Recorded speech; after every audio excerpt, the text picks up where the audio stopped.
So in this knife, I want to compare the 8-inch chef's knife and the Shun Premier line and the G2 by Global, which is a 20 centimeter chef's knife. They're essentially both 8 inches, but you know, that's the end of that. So off the bat, these are both Japanese style knives. They're both made in Japan, they're both handmade, and they both have a lifetime warranty.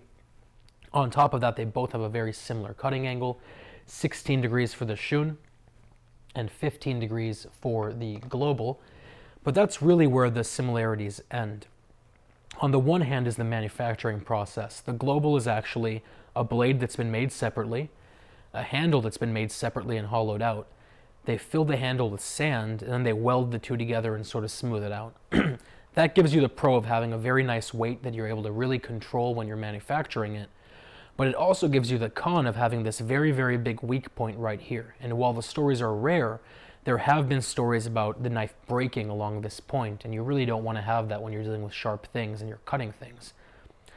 The Shun is a more traditionally made knife. It's forged, it has a full tang going through this brown pakkawood handle, and pakkawood is essentially a resin-filled compressed wood, so it's very, very resilient to staining and to water damage and things like that.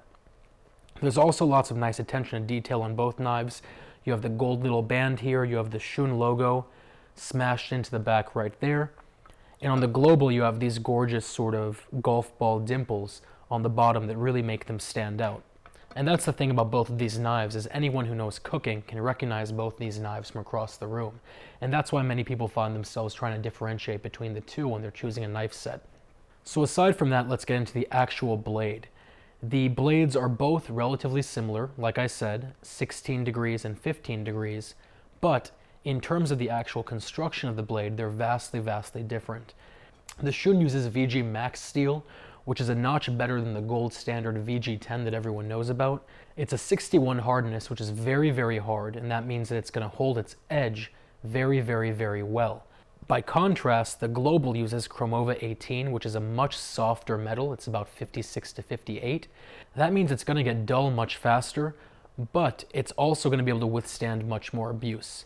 In my mind, however, as long as you're using good knife skills, you always want to have the harder metal, because it ends up being less maintenance and work on your end down the line. Now, the Global is actually just a piece of Chromova 18 that's been forged to be a knife, and that's sort of where they end it.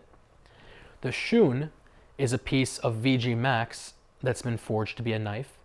They then fold 34 layers on either side of stainless steel into the blade, which number one gives you this gorgeous Damascus pattern you see on the bottom half of the blade, hopefully. But number two, it makes it extremely resilient to rust and staining and pitting and things like that. On top of that, they then hammer the upper half of the blade to make food release easier, and it also just looks gorgeous.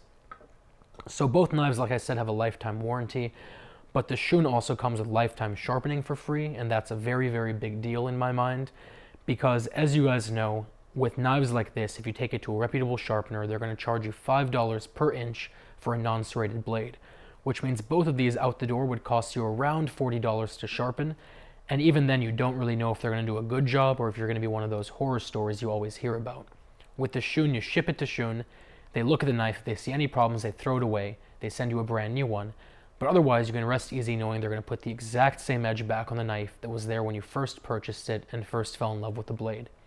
So both of these have their pros and cons. I'll put a link down to both below. If you guys have any questions or comments or concerns, as always, let me know. Otherwise, I will talk to you very soon.